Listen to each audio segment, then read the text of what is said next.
Okay, are we here? Hello, world. We are here. Good morning from Riverton. And we've got a lot going on here this morning here. It's been crazy. Very crazy. Let's take a look at the renewals.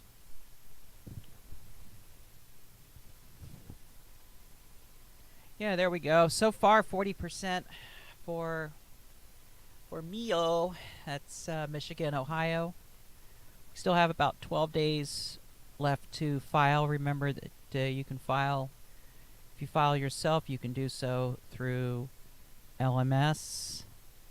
It's not as hard as you think it is, but still, if you need help, you want to try something different, use the easy form. REC charges $100, whether you use the easy form or whether you contact me direct. And you can go ahead and get your renewal filed. Get those things filed. Meanwhile, for Inky 10, Indiana, Kentucky, Tennessee, yeah, there's still a few of you that still need to file. And we have about 6 dying licenses that will die at the end of the month if they're not renewed. There's the call letters. You know, unfortunately, the reality is that there's a lot of abandoned LPFM stations out there, and not everybody necessarily cares to, you know, inform the FCC when they kick these things to the curb and such. And you know, sometimes these things end up for sale and nobody buys them, so they just sit around. And fortunately, we now have the rules that are going to come into place with MB Docket 19193. That's just basically going to say that the FCC now requires that LPFM stations do actually file as silent. Before, it was never required by rule. However, you still had the 365-day statutory limitation. And the FCC does send letters out when they get a complaint that a station's been off the air for a year. And it's an operational status inquiry. And the FCC will ask the station to provide electric bills and other hard documentation that the station actually did broadcast. So, you know, don't want to get yourself into that situation. And unfortunately, the only way to really clean out the system is once every 8 years when we do a renewal. So that's pretty much where we're at there now. There has been a change in the renewal announcements that's going to be coming up. We do have one immediate change that's already in effect, and this is more of a waiver than anything, and that is the pre-file announcements for broadcast renewals. And this is for radio and television. Television has just started their renewal cycle, so and the two will be running concurrent with each other for a while here, and under the rule waiver, which was originally put in, you know, I mean, we originally were told, oh, it's COVID-19, you know, we're going to do a COVID-19 waiver here, and the FCC has decided now, because of the recent adoption of MB Docket 17264, that you know, public notice messages are going to change anyway. We're going to be going down to the 6 messages in 4 weeks. Once that gets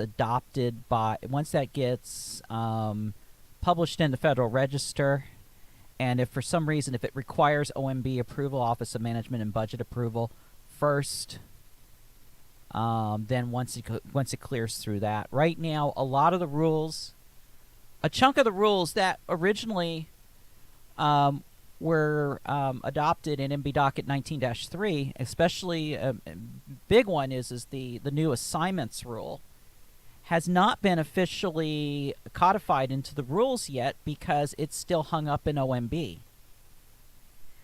And until that happens, we're still on the old rules, meaning that you got to be there around for 3 years, you know, and that your the value of your assignments are limited to the depreciated fair market value of the equipment. Now that's going to be changing with the new rules. Under the new rules, you'll be able to now claim up to what you've spent to build the station. So that means that if you purchased the transmitter new from SCMS and you paid $4,000 for it, even though the transmitter may be 2 versions back and is now devalued down to like $2,500, you could still ask for the $4,000. Also, too, the construction costs. You know, if you paid, if you paid $3,000 or $5,000 to, to get somebody to climb the tower or whatever, do all the construction costs. Yeah, you can now include that. What you cannot include will be like your monthly fees, like your rentals, your leases, salaries, music licensing, jingles, anything like that is not really a construction cost. So it's going to be pretty interesting as we go into the new rules, because it will kind of bring the price tag up on some LPFMs as they go through, the system here. But again, like I said, that's not in the Federal Register as of yet. The FCC will drop a public notice once it is, and once the new rules go into effect. A bunch of the other rules, some of the other things like the pirate radio Nunc Pro Tunc rule went into effect already. That was already published, and that's already in effect. And we're trying to keep the website updated at recnet.com/lpfm-rules. I'm trying to do my best to keep that updated, and we're following the process. We're following the progress of these rules as they go through the post-adoption process. So that's where we're at. Good morning, Brock. Good morning, Kevin. I see you on the chat. Anybody, feel free to use that chat and drop your questions in there. We don't have a lot going on this chat today, because with the adoption of MB Docket 19193, we're kind of right now near the end of all the radio stuff that was part of media modernization. And of course they saved the best for last, LPFM. The only other thing that we've got right now that we're dealing with is the MB Docket 03185, which is related to the Franken FMs and where that's going to go. There's still a lot of discussion, and we think that the big discussion about Channel 6 that was originally duked out in 19193, which, of course, that hit us like a total surprise. But when they proposed, when they were talking about just eliminating Channel 6 protections altogether, we think that's going to come back some way, shape, or form in this other proceeding. So it only makes sense. And of course, this, all this affects Windows. We're hearing about, okay, and honestly, I'm guilty of it. I am guilty of drumming up excitement for a filing window because, I am dealing with an FCC staff right now that feels that they want to get Windows out there. Former division chief of the Auto Division, Pete Doyle, wanted an NCE window a few years back. the current division chief, Al Schuldner, is very excited about getting another LPFM window up and going. So there is some excitement in there. The problem is right now is getting through all these little technical issues, and making sure that before a window can open, that we have rules in place. Rules like 73872, which have to do with mutually exclusive applications, because we made a ton of changes to both to the MX rules for both non-commercial and for LPFM, for full service NCE and low power. And if those rules were not in effect as at the time that the window would open up, then why did we bother having those rules changed? So yeah, you could say that in some ways the LPFM window and the NCE window are tied up also because of the federal government's Office of Management and Budget. That is so there you've got that. So there's really there's really several reasons for this delay. I mean, COVID-19 is kind of a delay. You could say that is kind of a delay. But really the big issues is, number one, for NCE, for full service, really, getting the new rules codified, getting the new rules enacted, and into the Code of Federal Regulations is really one of the big things that's tying up the window right now. And that's getting it through the OMB process. And I'm hoping that we can get this done over the summer, because I would still like to get a window in sometime at the end of this year, the beginning of 2021 for full service NCE. Keeping in mind the other issue that the FCC has got to deal with is LMS. LMS still has a lot of problems with it. And the FCC's got to get that fixed.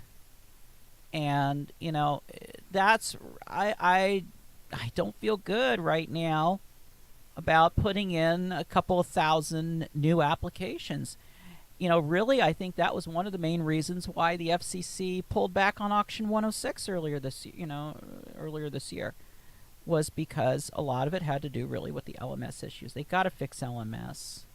And I don't know if maybe because of the COVID-19 issues, the fact that probably everybody has to work in a same room or something, though, the IT people who work on this or something, or whether their contractor is now prioritizing other things that might be more COVID-19 related, it's hard to say. But yeah, right now everything is kind of up in a spin cycle right now. And then for LPFM, really, I don't want a window for LPFM until after the analog LPTV sunset next year. And after that happens and we know exactly what's going to be the situation with Channel 6, then we can have the window. But we got to have that Channel 6 issue resolved first, because that will depend, that and the number of takers in the NCE window, that I'm hoping will happen. That it's not really dependent on that Channel 6 issue, because the issues with NCE do not necessarily involve the full service, don't involve the full service stations as much as it does the LPs. But since the full service stations are primary to the LPTV stations, which are secondary, they could set up on 88.1 in the same town as a Channel 6 full power TV. And I mean a Channel 6 LPTV, and nobody would care. I mean, there's nothing that the LPTV can do about it. So the big issues up right now is what kind of interference in a digital era does a Channel 6 TV station, or actually should I say a broadcast station on 88.1 through 91.9 would cause to a digital Channel 6 TV station. Now, of course, you've got ABC and you've got the other television interests, boo-hooing and saying blah, blah, blah, blah, this is going to cause problems, yada, yada, yada, this is going to be a big problem. It's like, one point that they do make is that there's not enough study on this, and yeah, I agree. But I'm not going to wait for years for a study.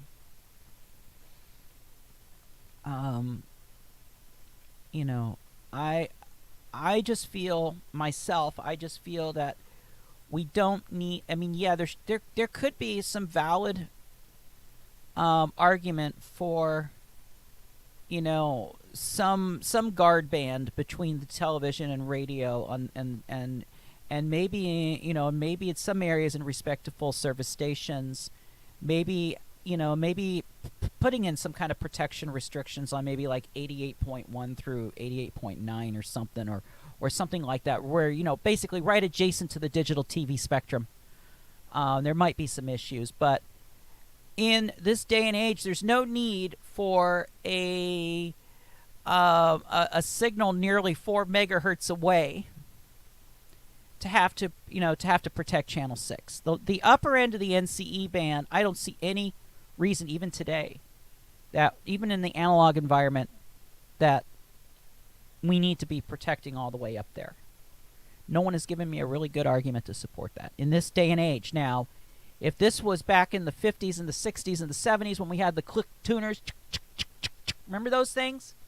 Remember when you used to be able to change the channel and you actually knew that the channel was changed because you would hear that physical click? Yeah, back in those days. Back in the days of analog tuners. Back in the days before the phase-locked loop. I'm dating myself now. Okay, so that's where we're at on that. And so LPFM, we'll probably be looking at sometime after that. I'm still thinking 2022. Just all depends on what's going to happen with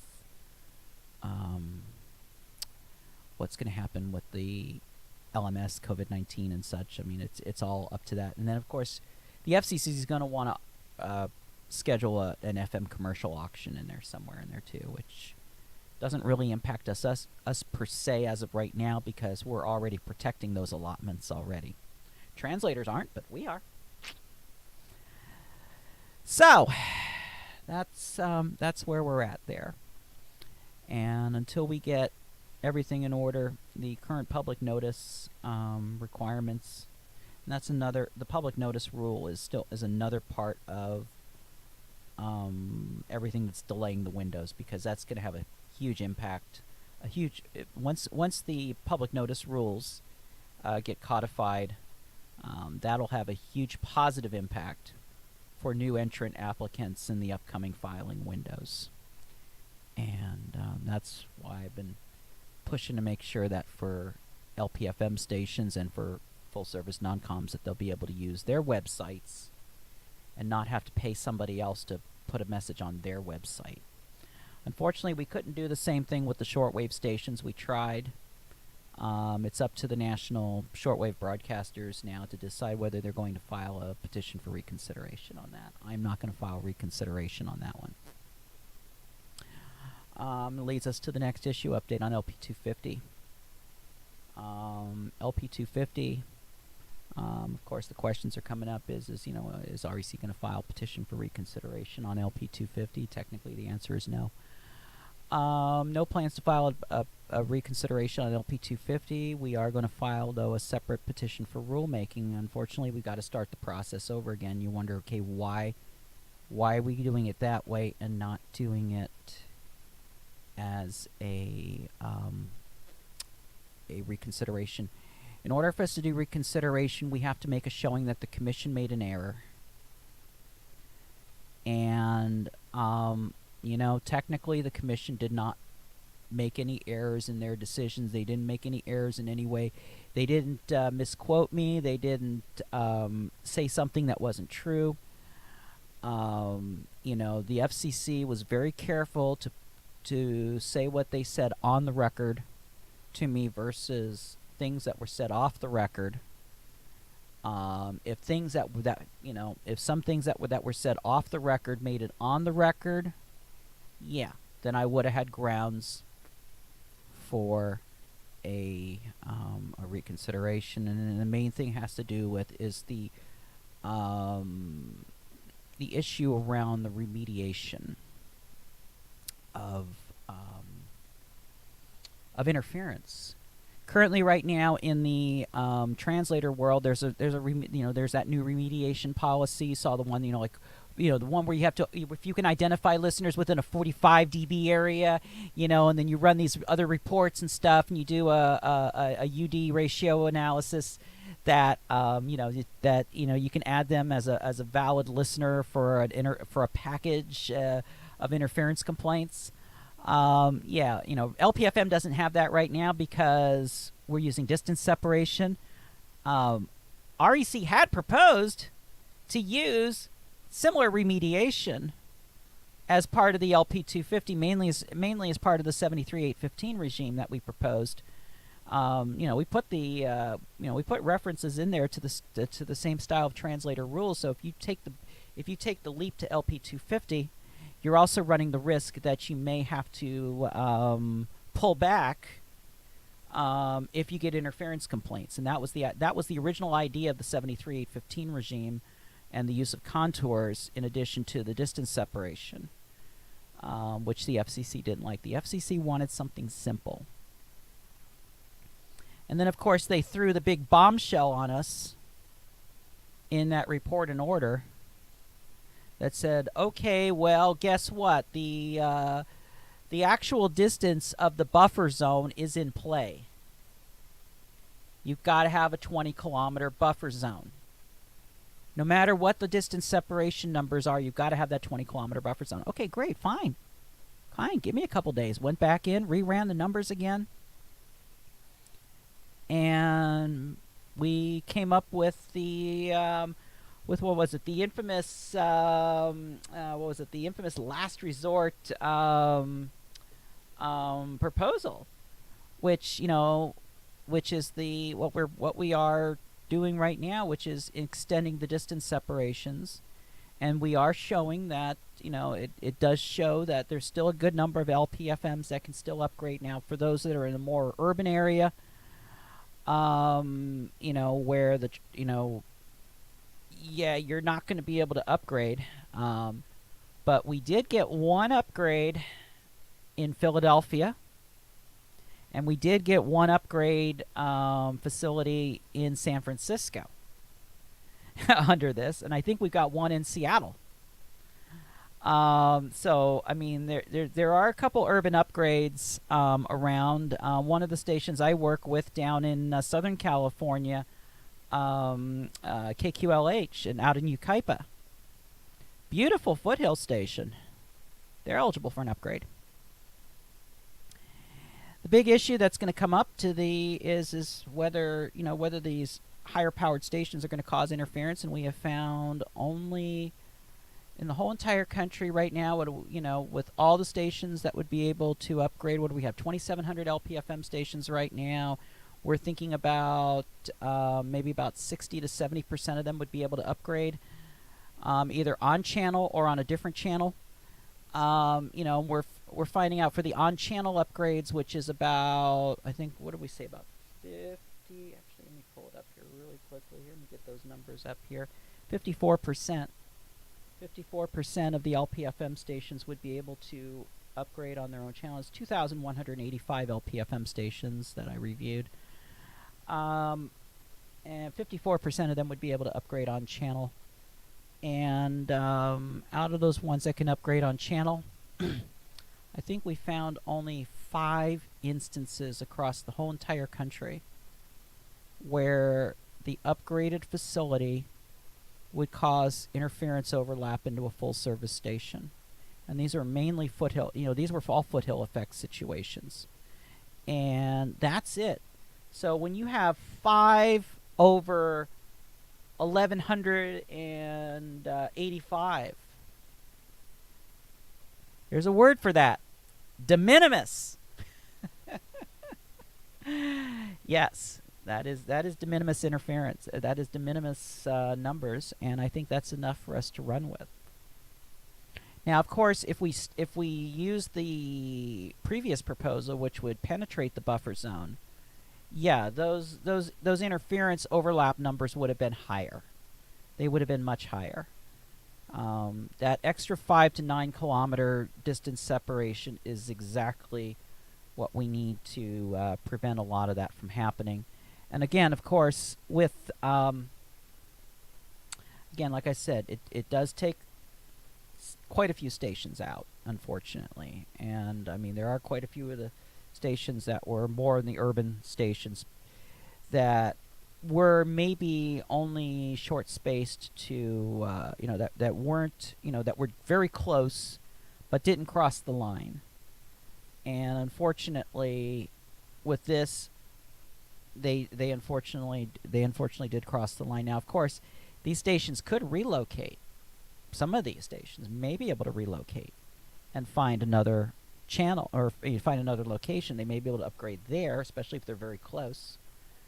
And as we've mentioned, what was it? 18.5% of the LPFM stations out there that we looked at, we evaluated, would be able to do an upgrade, but it would require a major channel change. So under the current rules, that would mean you'd have to show a reduced interference, or you would have to show, you have to show reduced interference by changing channel, unless the FCC does open the door for a major change window just for doing channel changes associated with LP 250. We're asking for a launch window, and what that would mean is that for a period of time, there would be a period of time where existing LPFM stations would be able to file to upgrade to 250. During the launch window, though, you would have to protect the other LPFM stations like their 250s already. We're going to assume everybody, for the purpose of a filing window, we're going to assume everybody can go to 250. And so the idea is during a launch window, you assume everybody else is 250. You file for 250. And if you get the upgrade, great, And then after the launch window is over, then we go to first come, first serve.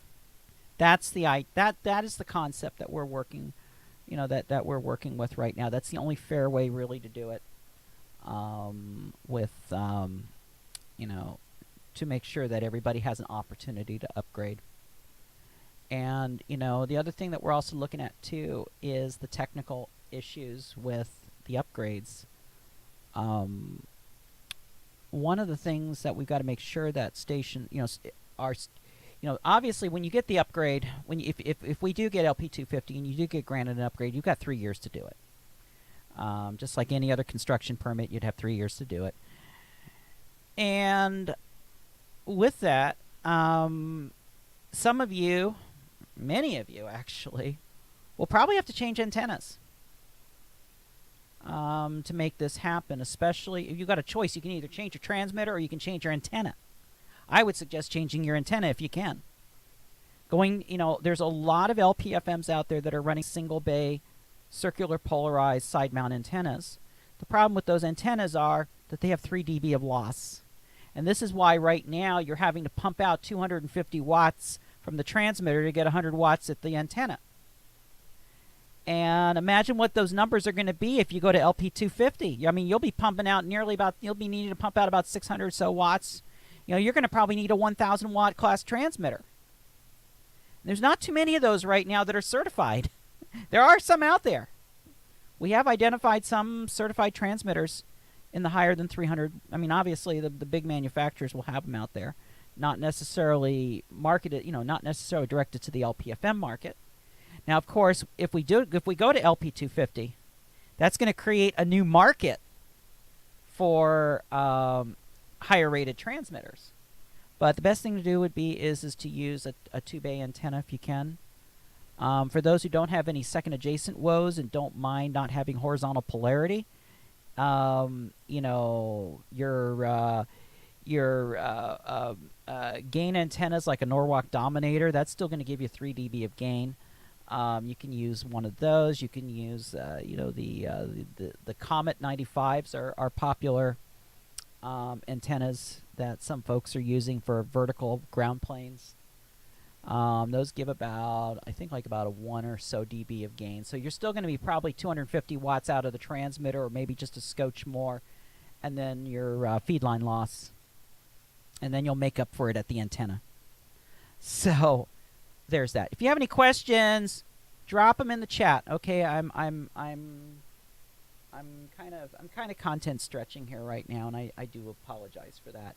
But so right now we are working on the LP250 proposal, trying to get that out, get that up and going as a petition for rulemaking.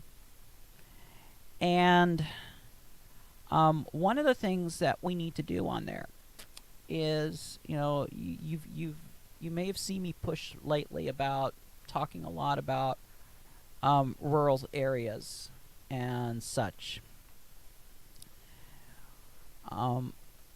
When you look at the numbers, which you'll see once we file this thing, when you look at the numbers of where these stations are located that can upgrade, you're going to find that a super majority of them are for LPFM stations that currently serve as an LP 100. They currently serve on average of 25,000 people or less. We still have we have huge numbers even at like 18,000 or less. I mean, and when you look at the average number of persons served by an LPFM station that cannot upgrade,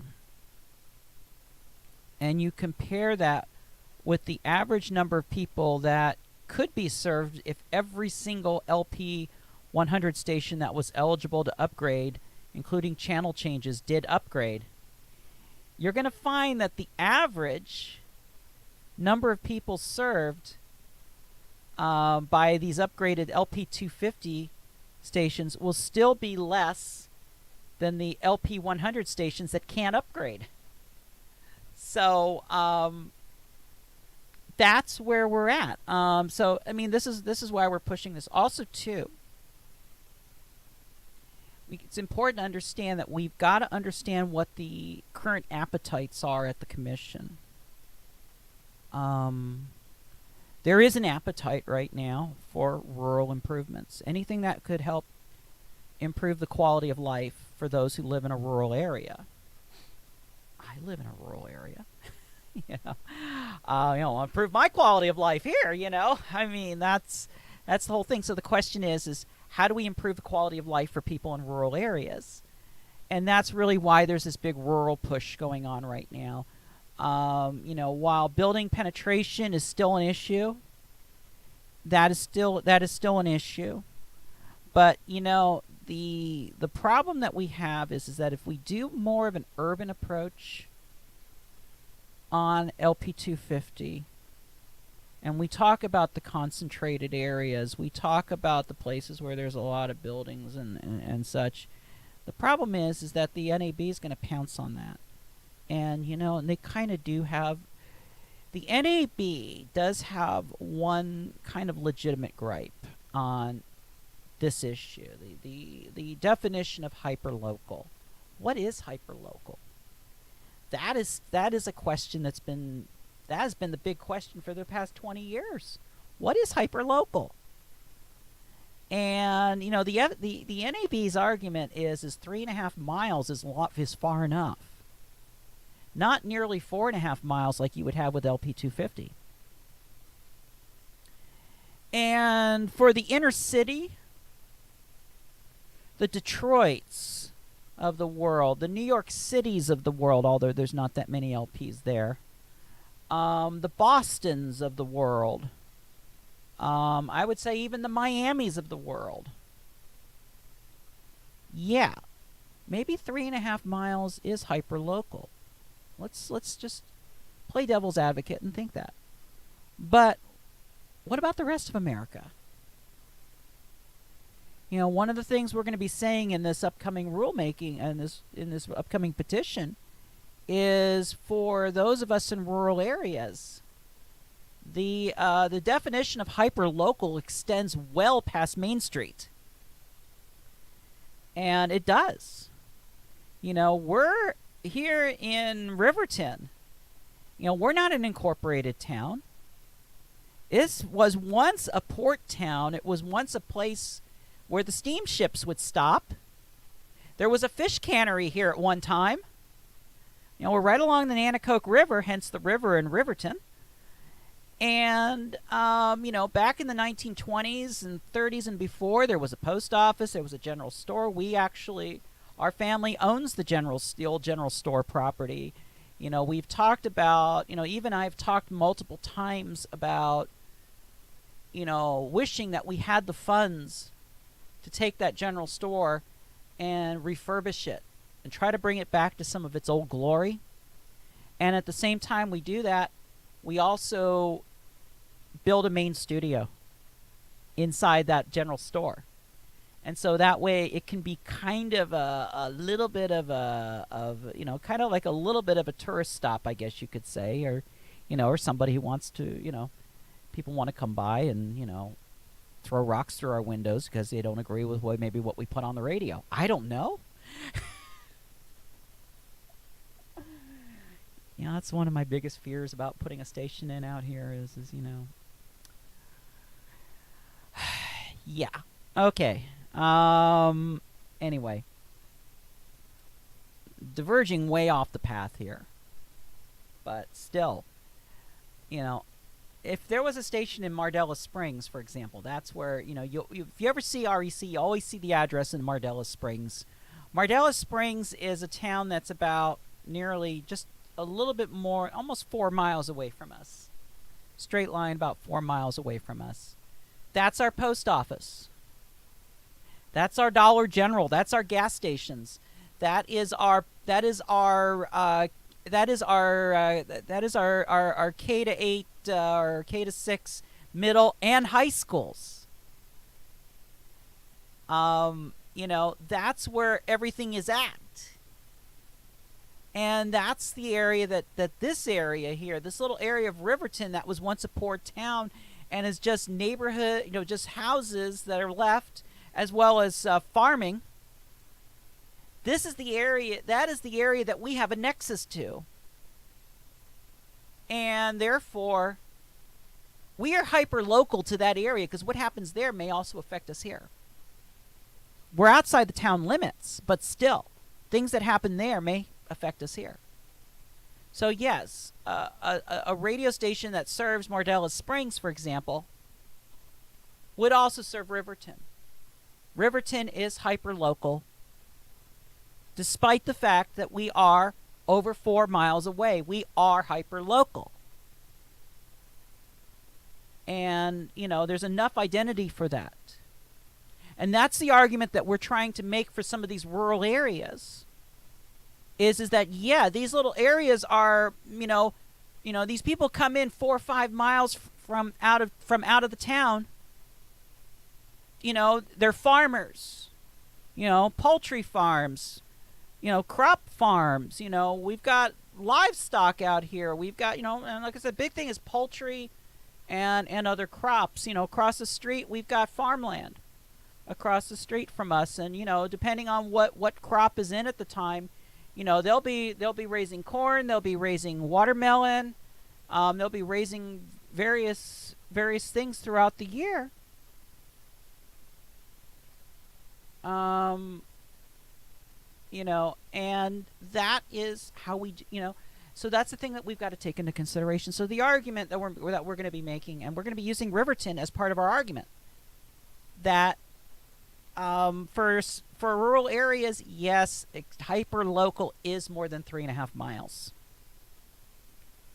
And, the areas that are out here that are dependent on the smaller towns, on the central towns, they are considered that way. Riverton FM jam jingles. Yeah, actually, we've already got branding already for, well, we don't have imaging yet, but we have branding already for anything that starts up here, or actually we will be probably launching it here real soon as I get a chance to. I've got so many other projects right now. We actually have a website already built. It's actually going to be what RECFM is going to turn into. RECFM is going to make a name change here as soon as I have the time to do it. Again, this is going to be part of the operational delay we're going to be talking about here in a little bit. But yeah, I've got plans for RECFM, and we're working on that. Brock asks, H on the LPFM check tool, are the distances referring to the actual tower location or the city? I assume you're talking about the distances to the other facilities. You know, that's based on tower to tower. Just like, you know, it would be just like today how we have, you see the LP 100 numbers already up there, and then alongside of them, next to them, you see what the LP 250 numbers would be. Usually for co-channel, they're 5 kilometers higher. In the cases of like a Class B station, they're 9 kilometers higher, and that would be the new minimum distance separations under the higher service service class. So yeah, it is just the distance separations. The translator, the translators that are too close to us are not on their licensed towers. Okay, that is an enforcement issue. That's something I would be tackling right now. And getting the FCC realizing that you've got translators that are operating from unauthorized locations. If you remember the NAB's comments in MB Docket 19193, they were throwing all this little treasure trove of violations that occurred over the past few years by LPFM stations, because LPFM stations don't know how to follow the effing rules. That they were broadcasting from unauthorized locations, they were doing this, they were overpowered, they were doing all these technical violations, and they were running commercials and all that stuff. Well, I threw back the same thing with full service and translators. People in glass houses, and that's definitely a glass house situation. We do not have, everybody screws up. And yeah, there are issues with LPFM, but guess what? You don't take all 2,185 stations down because of the acts of a few. You deal with the few.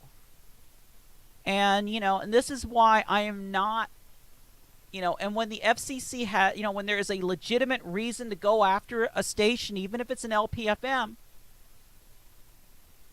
I don't have an issue with it. This is one thing that separates me from some of the others that do LPFM. They feel that an LPFM station, just because they are an LP 100 class of service, they're above the law, and they should be defended no matter what. That's what's happening right now with the Charlottesville 5.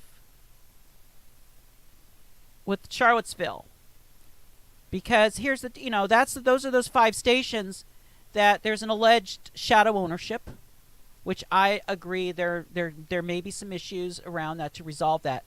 But also too that they're running full-blown commercials.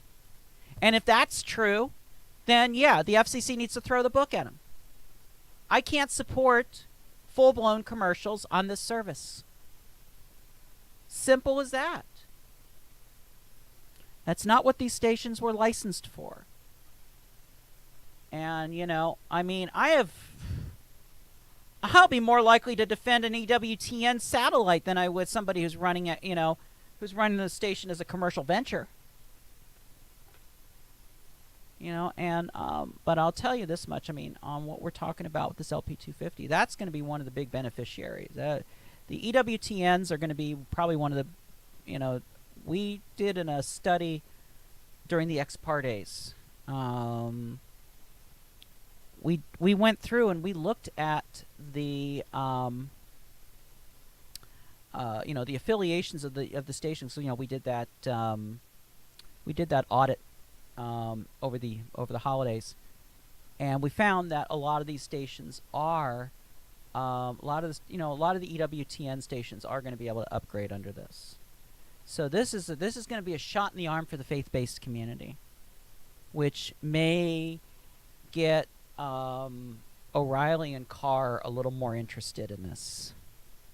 So there's political reasons behind this, and again, I'm going to say it again. You've got to understand who you're dealing with at the commission. You got to understand how everybody ticks, and you got to present accordingly, and you got to understand that when things happen, why they happen that way. And I'll be honest with you, this is not a totally friendly commission where it comes to LPFM. The bureaus may be totally for it. The media bureau might be in favor of it and such, and might be supportive of it. The career people down in the media bureau may be. But that doesn't necessarily mean that Pye, Carr, and O'Reilly are in favor of it. I'm very sure that Jessica Rosenworcel is very supportive of it. And I would also say Jeffrey Starks on party lines would be also very supportive of it. But what we need to do is the big message, though, is, and this is one of the messages we tried to deliver on to the Carr and O'Reilly camps, is that this is a bipartisan. LPFM is bipartisan, and that's where we're at. Anyway, I rambled. Why do I do that? Anyway, so I'm going to be putting out a new survey here pretty soon. I need to start collecting more information on rurals. I've already gotten like a couple of responses already, but I need to get more data to put something together, to put a couple more paragraphs into this thing. And once we get that together, I think this thing will be ready to roll. So we are getting very close. Now, the other issue was translator relief. That was the ability in the petition for rulemaking and such. That was original one. That was the ability to use contours instead of distance separation when the only short spacing is to translators, which can be legally done under the Local Community Radio Act as far as meeting the statutory muster of the LCRA. The problem was that the FCC did not want to do it because they wanted to keep LPFM simple. They're just totally turned off by any concept of any unnecessary contour overlap reports or anything like that, as well as the issues around the interference remediation. This is going to be a hard one to do from our end, because there's really no way that you can do this without some form of complexity, because really the reason that you'd want to do it, the reason that we want to do it, is to address directional translators, especially those that are running very narrow beam widths in one particular direction. Because if you have you have a translator that's looking directly east, they're using something like a Scala CLFM antenna, and they're looking directly east, and you've got an LPFM to the west. That translator can move in closer, can move in real close to you with that Scala, and still be legal because the contours don't overlap. But you sure the hell can't come within 39 kilometers of that translator. What if the distance separations around a translator varied based on the directional pattern of the LPFM? I mean, of the translator. That's one of the concepts we're looking at right now. Anytime that we do stuff, we have to develop software. We have to develop process, software, and run reports. This takes time. And and I've written a lot of programs over the years. I've written a lot of concepts, and probably about maybe like 1/4 of them actually see the light of day. And so this stuff is well thought out. It may not be what the FCC wants, but it is well thought out. So that's one of the things we're looking at. One of the other things I want to do is there should be no requirement for an LPFM station to protect a translator's second adjacent channel. That would help a ton right there. Translators, which are also bound by the LCRA, are not required to protect an LPFM's second adjacent, but it goes the other way. LPFMs are required to protect second adjacent. I mean, waivers are possible, but still. This is language that lingered on from the original Radio Broadcast Protection Act. Let me clarify that even more. Translator protection to second adjacent has been in there even before the Radio Broadcast Protection Act. It was in the original report and order back in 2000. So what we're saying is that there's nothing statutory that restricts a LPF. That there's nothing statutory that states that a LPFM station is required by statute to protect a second adjacent translator. So we'll be looking at asking for complete elimination of the second adjacent channel spacing requirements to an FM translator. That would help open some situations, and especially in the cases where a translator comes in on the second adjacent of an existing LPFM, and now that LPFM is stuck.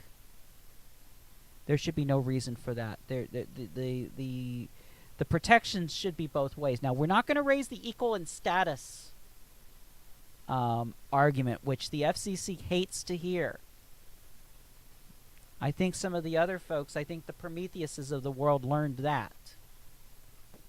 The FCC does not like that equal in status to be used for anything other than just the regulatory status of LPFMs and translators. We're not going to go that way. But we are working on something. I'm actually in the process right now of building software that will. We're going to be looking at this. We're going to be looking at this variable distance separation concept, and the idea is that if the distance is, let me put this in. Let me try to do this in a high level. What we're going to do is we're going to look at the location of the the location of the LPFM that's being proposed as opposed to the existing translator. We're going to look at the directional pattern as far as how much power that translator is putting in the direction of that LPFM station. And then what we're going to do is we're going to look at that same thing again, plus and minus up 30 degrees in each direction. And then using the highest numbers in that arc, that's where we come up with the minimum distance separation. It's kind of hard to explain it without pictures and diagrams and software. And over the next couple weeks, we'll have that. But for right now, that's kind of the concept. Now, of course, that's complex in a way, but it doesn't involve contours. It does not involve contours, and it doesn't involve the need for any kind of a remediation, because it's still involving distance separation. It's still minimum distance separation. It's just, what is the distance? And if you've got an LPFM that's looking right head on to a translator that's beaming right in your direction, yeah, you're gonna have a full 39. But if you're totally on the other side of that translator, You may be able to get about 25 or 26 or so in before, and so that's the idea is we want to open up opportunities.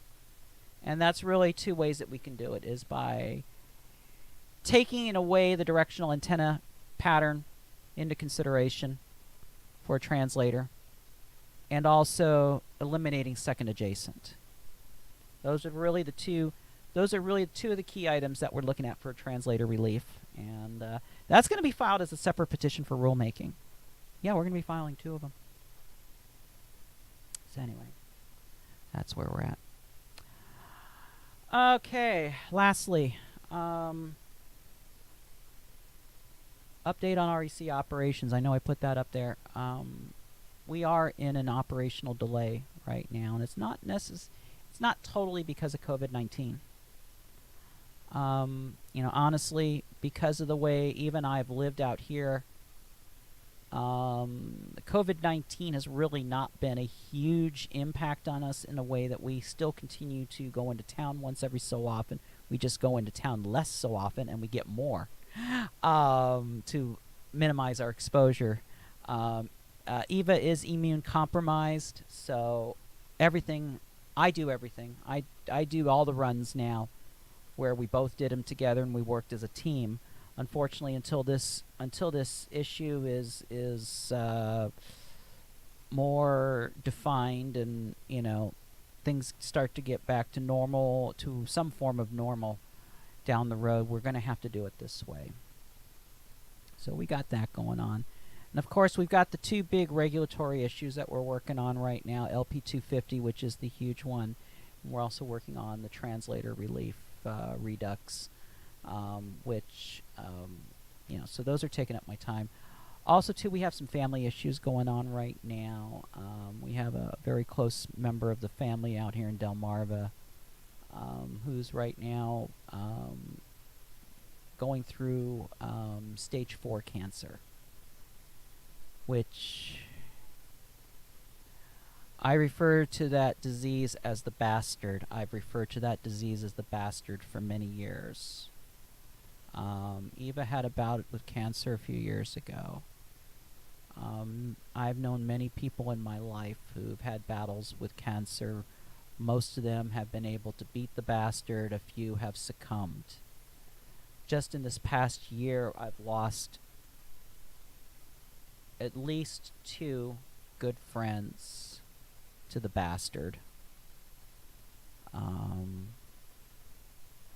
Most of you, those of you who follow me on the radio side will know Donna DiBianco. She was one of them. We just recently lost Donna through advanced stages of cancer. I lost another friend, Destin, earlier this year. And so I'm in a position, I've been having to spend a lot of time driving people around and going into town and basically exposing, putting myself at risk to take care of situations. It's a family effort. All of us are taking turns at this, and they know that I've got a schedule here and such. Wow, it looks like we got a lot, just totally going off the subject here. It looks like we got a lot of renewals that just came in. Looks like the FCC just did another dump of renewals. Did they? There's an updated here.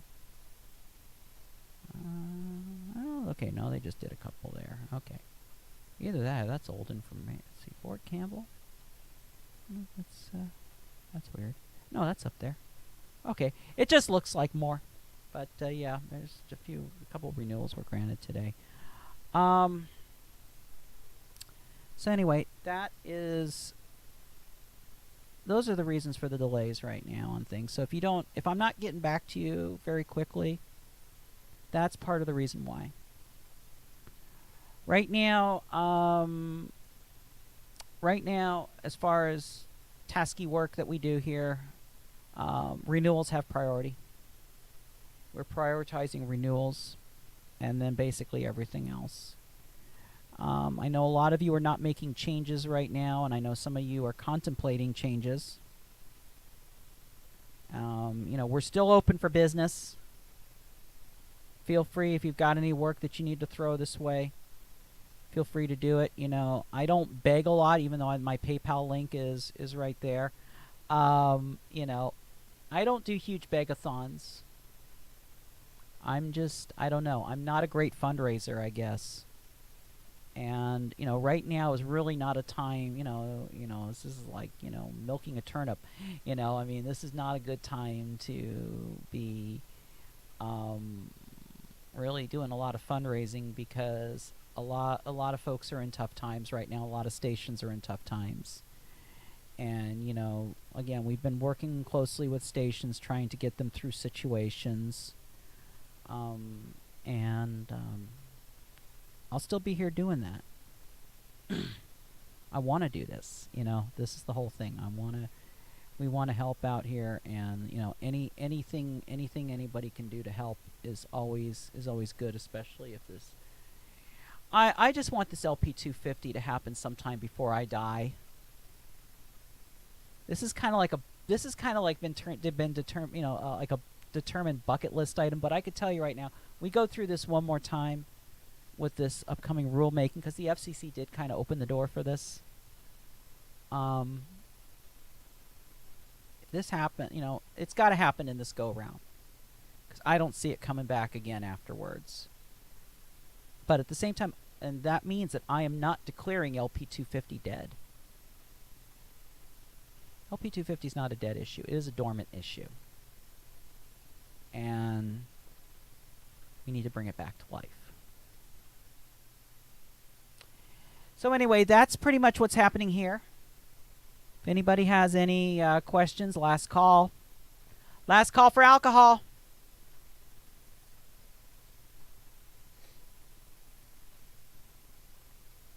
Anyway, everybody, take care of yourselves. Don't listen to the conspiracy theorists. We are dealing with something that can be very dangerous, very deadly. And we need to take this stuff seriously. So please encourage your listeners to practice safe outside skills, I guess you could say. Safe going into public. The mask doesn't protect them. The mask protects the rest of us. Remember that. And with that, we're actually ending on time. Good day from Riverton.